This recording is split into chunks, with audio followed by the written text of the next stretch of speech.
Oui, le constat est sévère en matière de déficit, de dette. J'évoquais le niveau de l'endettement dans notre pays, qui va bientôt atteindre, les chiffres n'ont d'ailleurs même plus de réalité pour beaucoup de nos concitoyens, 90% de la richesse nationale à la fin du mandat de Nicolas Sarkozy. Des dettes qui vont forcément engager non pas ceux qui gouvernent aujourd'hui, mais ceux qui dirigeront demain. Le déficit du budget d'État, 100 milliards, la sécurité sociale, 30 milliards, l'UNEDIC, 10 milliards. Dois-je ajouter encore d'autres chiffres à ce déséquilibre permanent et qui est pour partie causé par les baisses d'impôts qui ont été accordées aux plus favorisés. Rendez-vous compte, depuis 2002, il y a eu 100 milliards d'euros de baisse d'impôts pour les revenus les plus élevés, les patrimoines les plus importants. 100 milliards d'euros, c'est exactement le déficit du budget de l'État.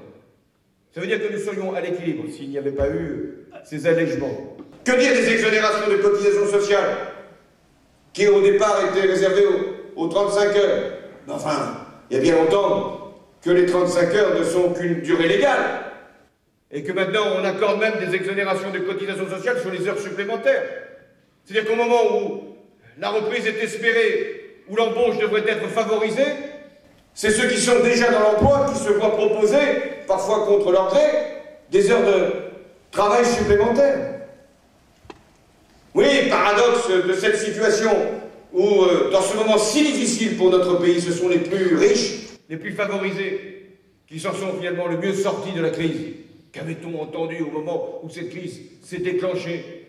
Les paradis fiscaux seraient supprimés, les bonus abrogés, les mouvements de capitaux contrôlés. Le G20 devait être un grand rendez-vous. Et finalement, les pays autour de Nicolas Sarkozy se sont mis d'accord simplement pour fixer les critères des déséquilibres commerciaux entre les grandes nations. Quel résultat! Quel progrès!